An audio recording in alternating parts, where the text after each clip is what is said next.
Welcome to Dental Revenue Live, episode 2.1. On our first episode back from COVID, we're joined by husband, father, dentist, dental educator, and best-selling author, Dr. John Cranham, DDS. As a regarded dentist and advanced dental educator with over 30 years of experience, Dr. Cranham's emphasis on serving the larger dental community with his teachings has led him to become a renowned figure domestically and internationally, holding esteemed positions including Clinical Director of the Dawson Academy. His lectures and hands-on workshops have been uplifting dental professionals across the country for over 3 decades with widely recognized expertise and an unparalleled degree of passion. In 2022, Dr. Cranham partnered with Lee Culp to form Cranham Culp Digital Dental, an online dental education platform that serves to provide advanced dental education courses in a remote, cost-effective environment. Now to our host, Dental Revenue's very own Bill Mulcahy. Welcome to Dental Revenue Live. I'm your host, Bill Mulcahy, and this is our very first podcast since COVID. We're adopting a new format, and it has a video option, so you can see myself and my guest, John Cranham, as we talk through his new business venture, and we're very excited to hear more about it. How you doing today, John? I'm doing great. It's good to see. I was sitting here thinking about how long it's been since we talked, and it's amazing. It's been a while. Yeah. Well, I've known you now for a long time, over 12 years. I was thinking about that this morning, and all of our podcasts were before COVID, so it's kind of really changed the landscape, as we'll get into a little bit more as we go. But it's amazing, how things change and just evolve over time. So let's get right into it. I'm excited for our listeners to kind of be introduced to what you're doing now. So tell us a little bit about your journey since our last podcast. Yeah. So, a lot changed. I'm 61 now, so my 35th year in dentistry. And there was a couple things that sort of got me to transition to where I'm going now. And it was about 3 or 4 things intersecting. The first thing that happened was the passing of Dr. Dawson. We lost him in 2019, and I had the distinct honor of working right next to him from 2004 to about 2019 when he passed. And then shortly after that, Joan Forrest, my partner who ran the Dawson Academy with me, made the decision to retire. And a lot of people might not know, but we had sold our shares, if you will, the Dawson Academy to a venture capital company in 2018. And that was the right thing to do for Dr. Dawson. But things had changed a little bit, and I was having a really hard time managing or imagining doing what I'd been doing for so long without Pete and Joan. And so that was one thing on my mind. The second thing that was on my mind was my daughter was entering her senior year of dental school and would be coming out and joining me. My responsibilities at the academy had me pretty much gone almost every Friday, traveling, either lecturing for a couple of days or one day in different countries. And so that level of busyness, not only takes me away from my daughter, and I very much wanted to be there for her in her early practice years. But also I was getting older, it's getting harder to do it. The third thing that happened as I was thinking about that is COVID hit, which really got me into a place where I could start just pause for a while and think about what I wanted to do. And one of the things that we'd been really working hard on was really for probably 10 or 12 years was this idea that we could do the fundamental principles of working on an articulator and doing our wax ups and our trial equilibrations and really planning our cases at a high level in a 100% digital environment. And I had been having this dream for a lot of years, a lot of stops and starts with different companies that weren't quite there yet.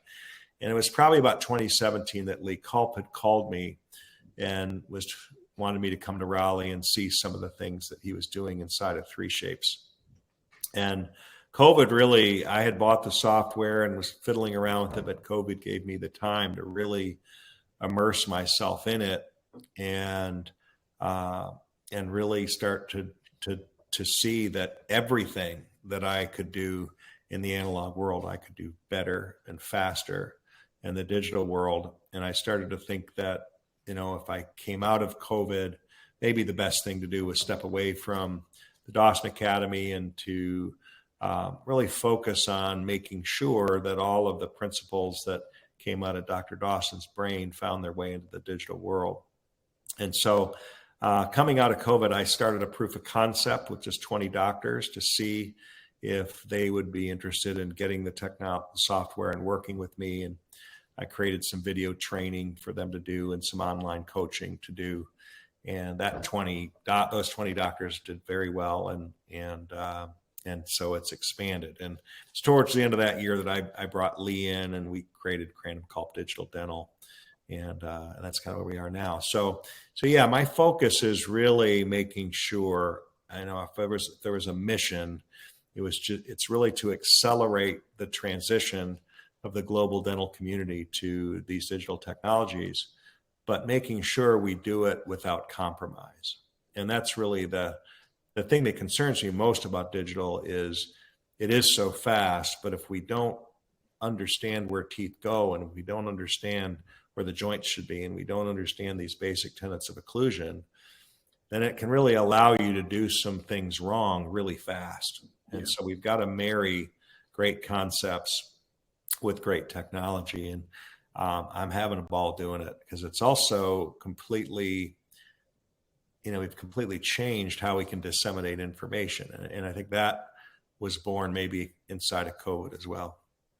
So tell us a little bit more about CC Digital Dental. I mean, what are some of the specifics that they can get from that program versus what you guys? So one of the really interesting things is that's challenging anytime you're using a software. And the first thing that I maybe we should clarify is that when we start talking about digital, most dentists are very clear about the fact that there are acquisition tools like scanners and CBCTs that get data.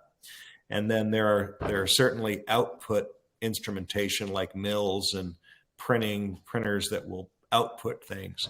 But what dentists really, I feel like, miss is that in between there needs to be a robust software that allows you to manipulate the data and create things.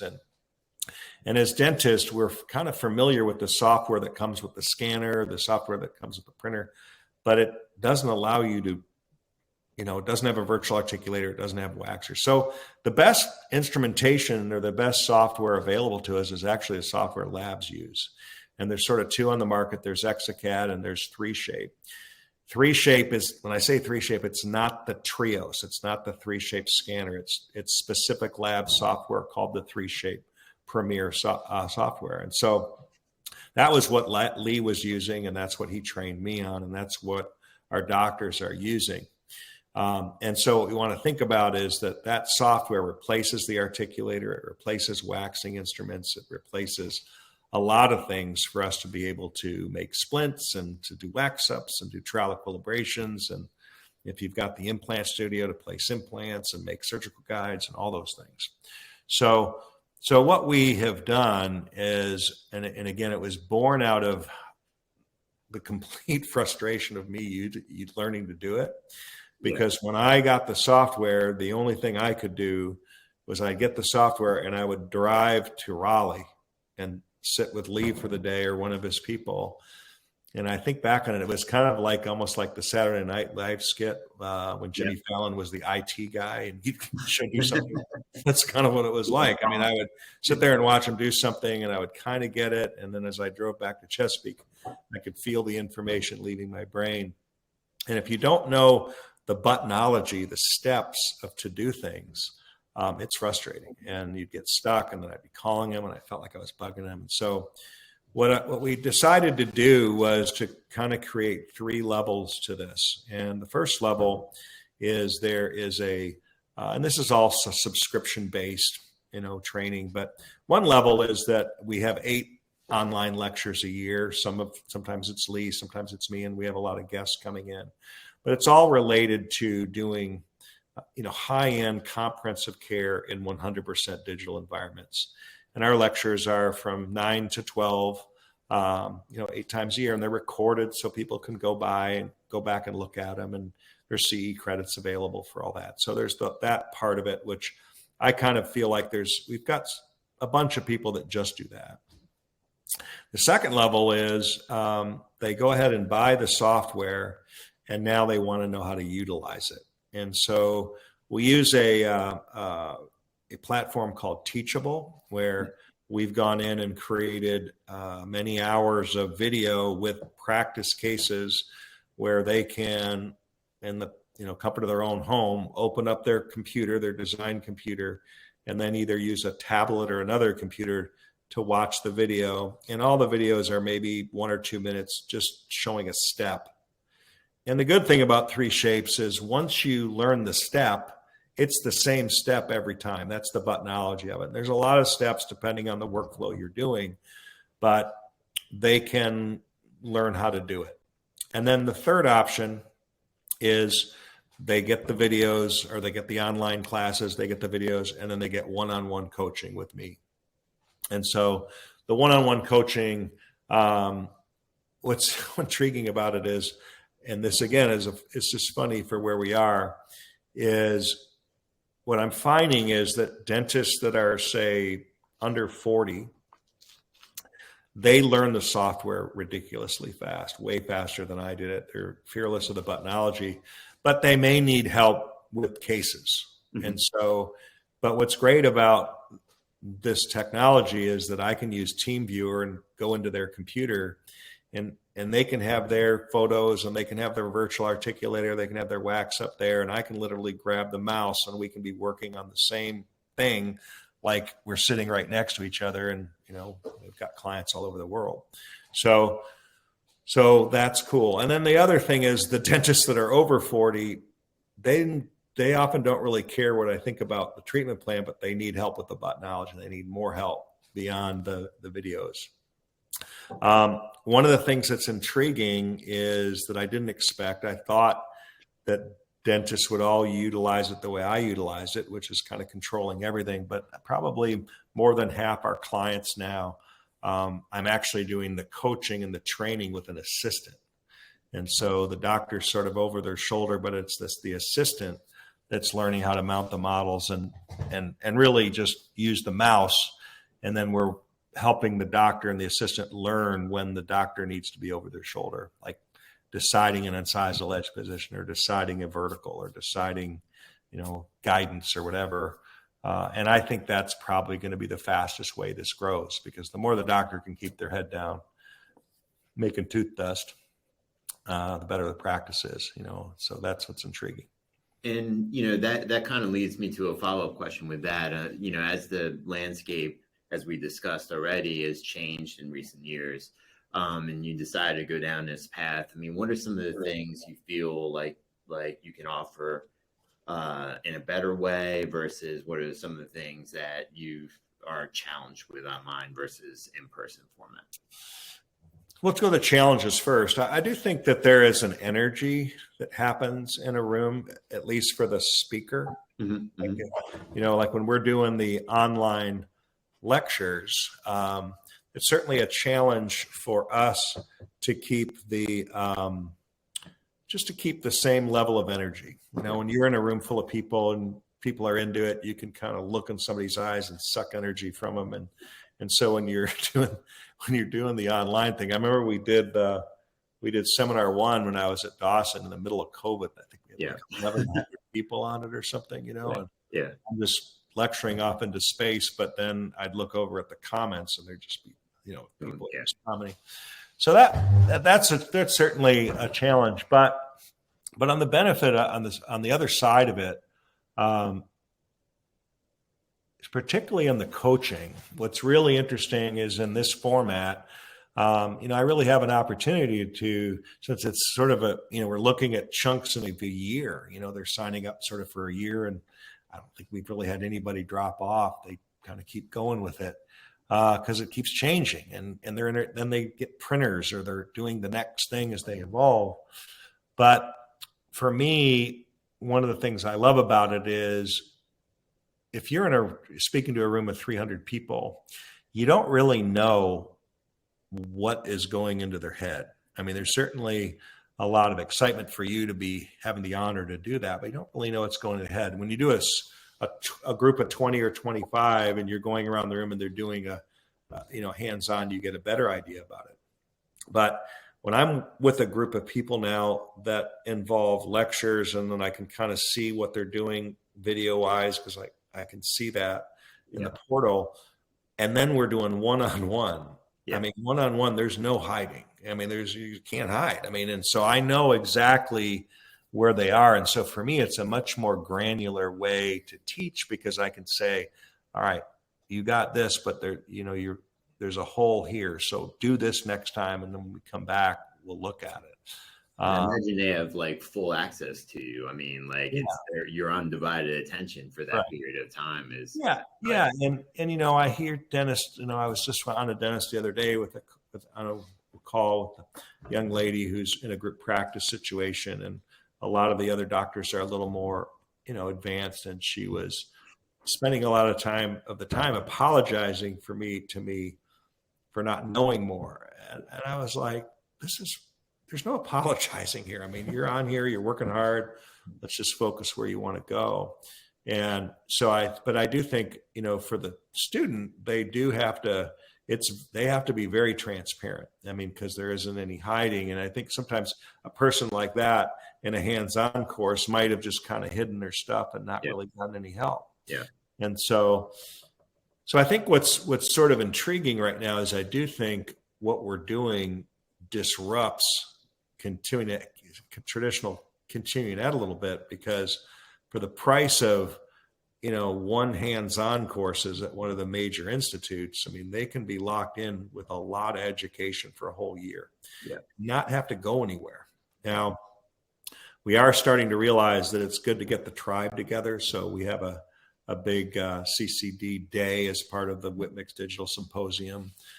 So we met last year in Louisville and had got everybody together, and that was great. And there may be some more things like that in the future, but I do think that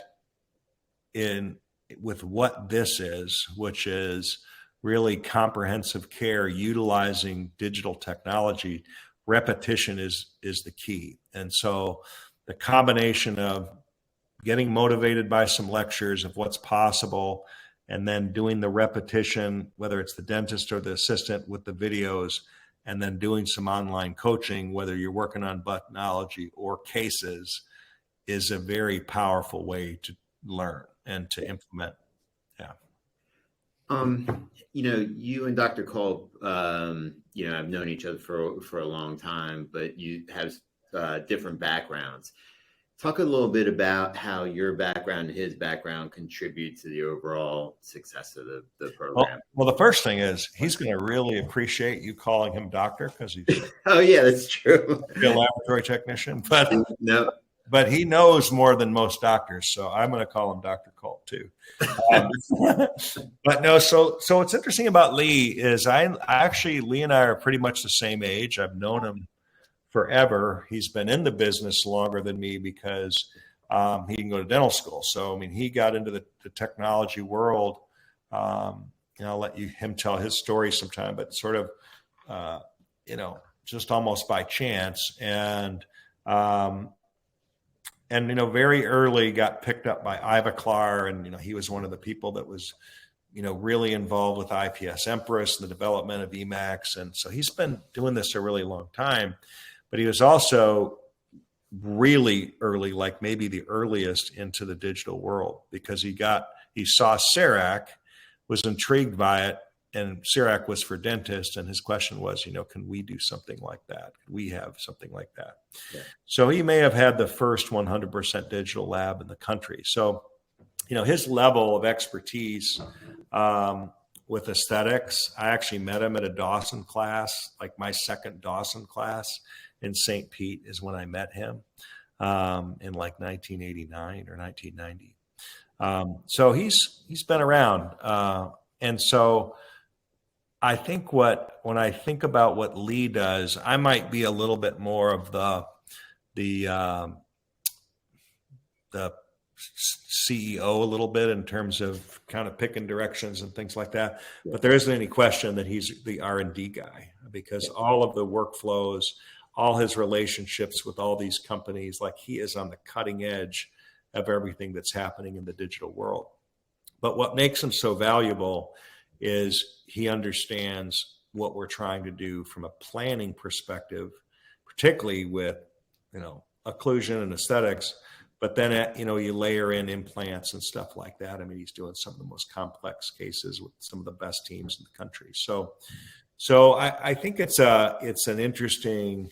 We have about 80 years of combined experience, both doing it and at the educational level of focusing on first principles of success of aesthetics and function, but now layering in doing this with 100% workflows.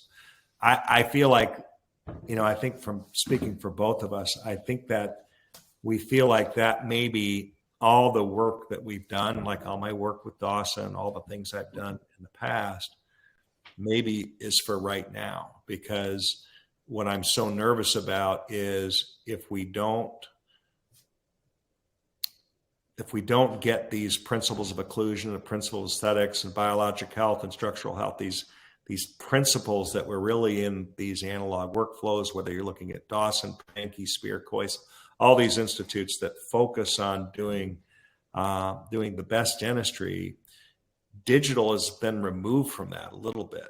And so what concerns me is that if we don't marry digital with some of these concepts, that Dr. Dawson's principles could go away with digital, and that just can't happen.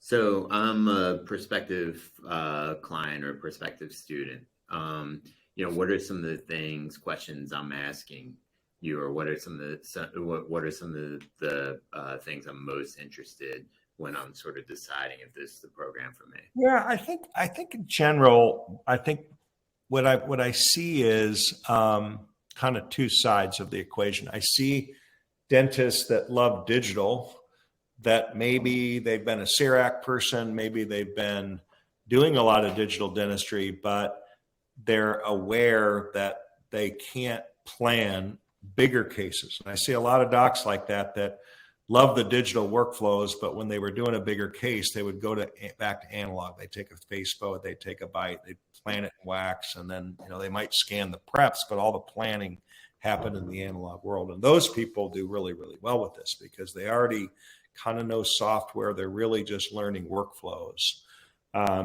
And so the questions that they often have is obviously cost. They want to know kind of the cost of software. They want to know how similar it is to things they're using. It is, all the buttonology is similar. But so then there's that group. But then we have the other group, the other group, which is they're analog doctors. Maybe they have a scanner and they just want to know, like, how difficult is it and how much time they're going to save.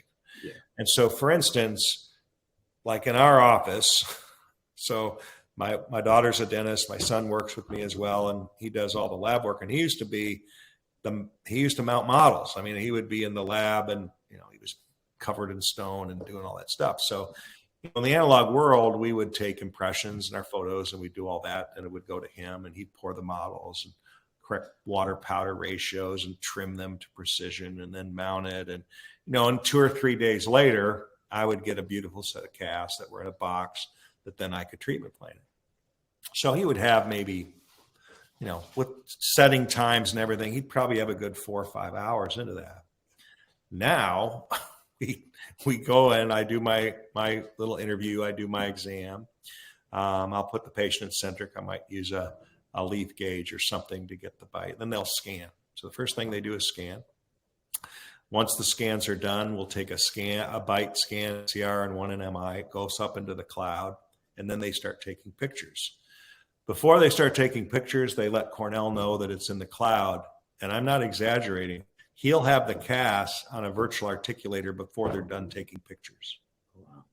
So it's literally a 5 or 6 minute thing. And so now I don't necessarily treatment plan them that day, but it's certainly helpful for me to look at that articulator. I can close the articulator first point of contact and see how much we would have to equilibrate. The trial equilibration process is minutes rather than, an hour or 45 minutes in the analog world. So there's so much, that's one of the things that I just want to say is there's so much time savings. There's no model boxes in my office anymore because it's all in the cloud. Yeah. And so the other question they often get asked, because it's a little overwhelming, is, and then there's the questions about printers and mills. Like there's just so many things you can do. And what I tell everybody is that is doing comprehensive care is the first thing you replace is just the mounting. Just start using a digital articulator. That'll save you so much time.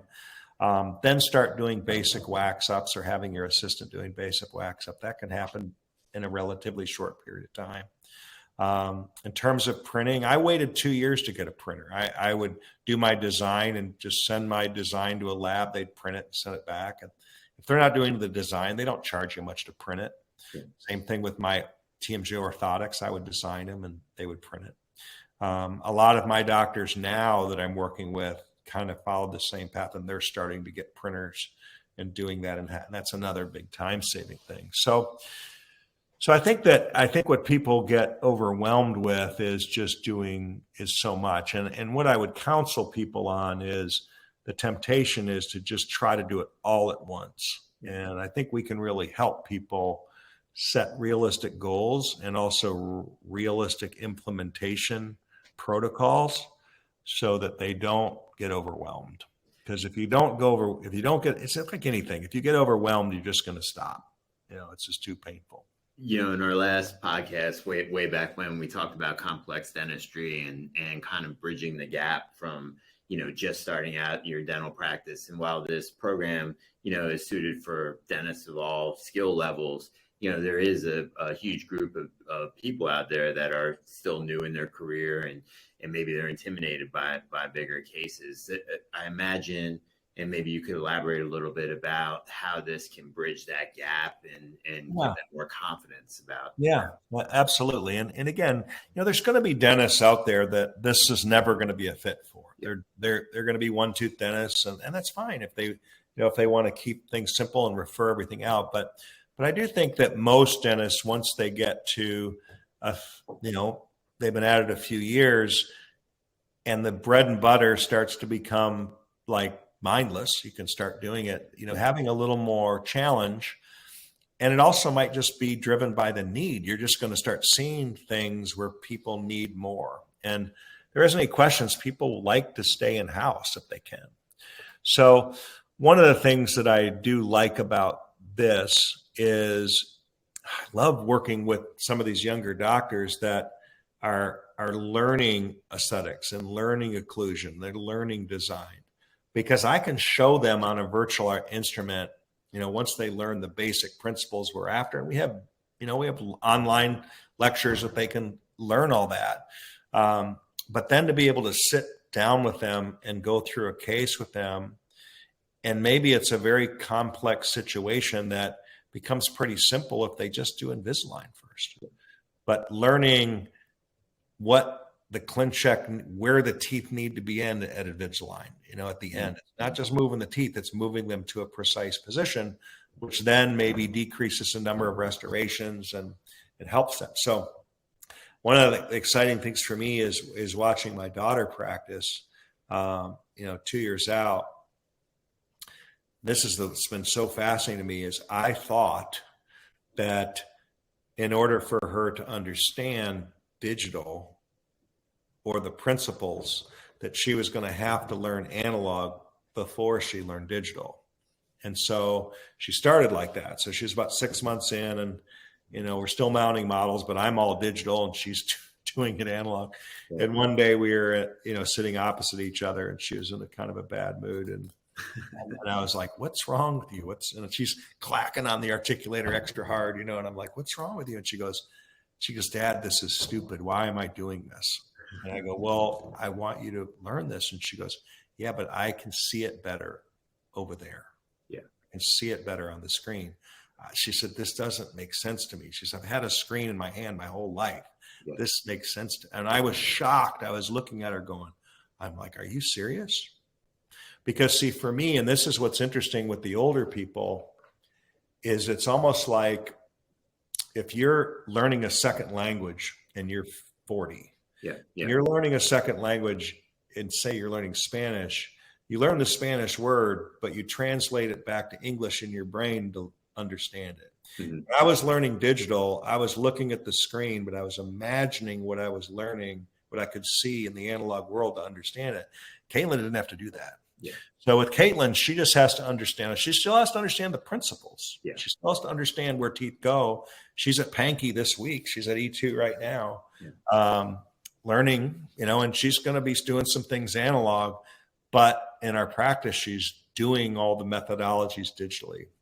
And so that's what's kind of exciting to me is where we're at, that I do think doctors under 40, they look at the screen and see a three-dimensional articulator, it makes sense to them. And we have to remember that like the older dentists that typically teach it, professors in the dental school, we're in this really weird place right now where the brain of the people that are learning it are different than the brains that are teaching it. Yeah. And so we got to bridge that gap. I mean, that's really that's really fascinating. One of the things that dawned on me when you said your daughter's at Pankey this weekend, it just seems to fit in like a perfect complement in some ways for a dentist that's interested in working this way. Well, and again, I think with what we do, we can help with that because whether they've been to Dawson or Pankey or Spear or Coyce, the virtual instrument doesn't really know. All I need to know is what their goals are, and I can help them achieve those goals in the virtual environment.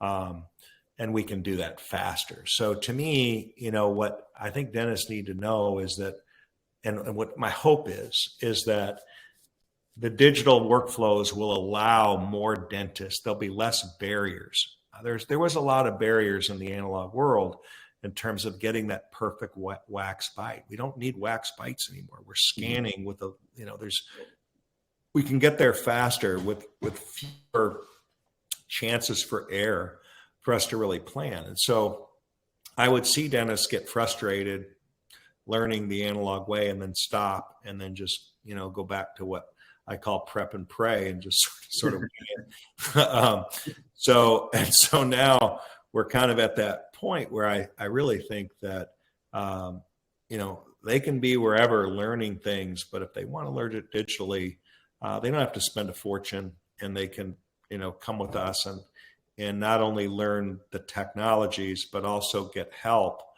as their competence increases with challenging cases. And that's one of the most fun things for me is I've got two more than that, but I'm thinking of two students that were really early adopters that I had known at Dawson, and we're struggling with their competence looking at their models on Stone Articulator, and they were younger, and they both have done, never done a really big case, and they've both done several full mouth cases now, planning on 100% digitally. And that just gives me so much joy because that's a profound impact on that person's life. Not only just economically, but also spiritually in terms of the lives that they're changing. It's just really cool.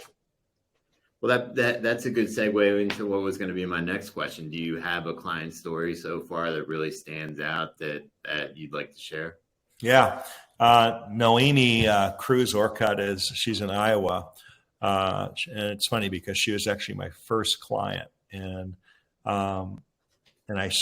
she came on my radar screen in COVID because when I was at Dawson, during the shutdown, we had an online lecture every day. Joan and I would come on, and we'd have somebody come on for about an hour and a half.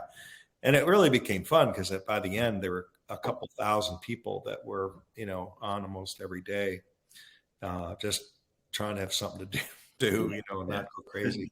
But I would see her. She was on almost every day. I would see her in the the list of people. And then as we came out, she had reached out to me and said, she needed a mentor. She had some, challenges and unbeknownst to her, I was sort of in this whole thing about thinking about stepping away and all that. And my daughter, she was in her last year of dental school. So she lost her last 3 months of school and was going to be joining the practice. So that was a whole nother thing. And so when I decided to step away, I didn't reach out to her, and Noemi heard, and it was a couple months later, and I'm like, oh my God, she asked me to be her mentor, and now I'm not there anymore. So I'd been thinking about this online thing. And this is a funny story. So I'd been working on all these videos, and I thought immediately, well, she's one of the people that should be in the proof of concept. So I reached out to her first, told her what I was doing, and she's like, yeah, I'm in whatever. And she goes, I like digital, and I just want your help. I'm like, okay, great. So I launched the thing on January 1st, 2020, I guess it was. Yeah. And so the videos drop, and there's like 22 hours of video. And I'm thinking it's going to take people, my recommendation, about a year to do all these things. Because I'm going to add to it. There's going to be online lectures and things. Yeah. So it drops on a Friday, or on a Thursday or maybe Friday morning. And Sunday night, I get a text back to Noemi, and she goes, okay, I'm done. What's next? And I'm just like horrified that I'm thinking I spent weeks making those things, and I'm thinking months really. And I'm thinking, and of course I'm looking at everybody else, and everybody else is like 1%, 2%, like they heard. And it was just her. So I called her. I'm like, Noemi, what did you do? And she goes, well, and this is what she said. She said, I wanted to get through them because I'm doing this because I want a treatment plan with you. So this was a vehicle for her to, and then she's just become a superstar in terms of the level of dentistry. She's really involved in the AACD and a lot of different things. But she's applying these digital workflows to doing things at a really, really high level. And again, I'm seeing that sort of over and over. Again, it's not for everybody, but if somebody likes efficiency and they're not afraid of technology and they like technology, even if they're a little intimidated by technology, but they like the efficiency of it, then I think it can work. But my main joy with her was last year at the Digital Symposium. She spoke and showed one of the cases that we had worked on together. And that was a short period of time, somebody that had never really done a big case. And now she's showing a full mouth rehab and really, really well. It sort of blew my mind. That's a great story. So, you talked a little bit about your daughter, and you talked a little bit about the one-on-one experience you get to have with the dentist. What are some of your, what are some of the things you enjoy most about this? I mean, obviously this is a big transition for you, and you've been doing it now for a while. Looking back, what are some of the things that you've enjoyed that maybe you didn't think you would enjoy so much, or what are some of the things that really stand out? And again, this is a personal thing, but like today, I'm at my lake house in Smith Mountain Lake. It's a Friday. Yeah. So typically I would have been waking up in a hotel somewhere and lectured all day, and then stand in a line and be cramped into a seat, and, got home really late at night. And this morning I got up, and my first client was at 7, and I did 5 coaching sessions. Really cool cases that I'm working on. Some of it was botology, but today it happened to be heavy in treatment planning. And so for me, with where I'm at, I'm always going to be a teacher. That's part of me. It's how I'm wired. And I love that I've found a sort of a new way to connect with dentists and make a difference, and not have to, and be at my lake house, have to travel so much. So, and I still, I'm going to be doing some stuff with Seattle Study Clubs. I've just got picked up with them. So I'm still going to do some, but not as much. And again, so I think what's really fun for me is completely kind of reinventing myself, but still the same foundational principles, but reinventing myself in terms of both in the practice and in what I'm teaching, but also finding this new way to connect, I think maybe even better. And with not just talking at somebody and then hoping they get it and then get on a plane and fly home, but really connect with what their challenges are and helping them to try to find strategies to do things better, and to be able to show them, through repetition. And so can I reach as many people? No, but I do think maybe as this grows, people like Noemi and some of the other people, there's certainly opportunities for them to also then have some coaching clients and things as it scales. So I do think we're onto something. I do think that dentistry is such a unique series to do it really well. It's such a unique series of skills that you have to have. And we've talked about this, not only technical, but behavioral and communication skills. And I have the capacity to get into all of that. Today I was talking to a doc he was like, okay, I get this. What am I going to say to the patient? Yeah. Well, we can talk about that. All right. Mm-hmm. We can talk about how to describe why where is a problem. Now, the patient may or may not get it, but it sometimes does help to have that discussion so they're just not deer in the headlights. You do it enough times, you have ways to get people to understand. You've answered this question so many times in different ways throughout this podcast. But I guess I want you for a second to speak directly to somebody that may be watching this. I mean, what would you say to somebody considering this program directly? I think the biggest thing to just look at is, just some questions to ask yourself is, do you feel that you're doing dentistry sometimes when you don't clearly know where you're going? Like, are you getting into things where you don't clearly know where you're going? If you are, that is a very uncomfortable place to be. And Pete Dawson drilled that in my head a long time ago, is that we should never be picking up the handpiece unless we have a precise place that we're going. And unfortunately, I think a lot of dentistry is done like that. Yeah. So if you don't have a clear place, it's either that it's one of three things. You either don't have clear principles of, if you're going to change somebody's bite, or if you're doing veneers and you're changing the length of teeth, you don't have clear principles that are guiding you aesthetically and functionally. Number two, you have good principles, but you haven't done the due diligence to plan, either in an analog or digital world. Or three, both.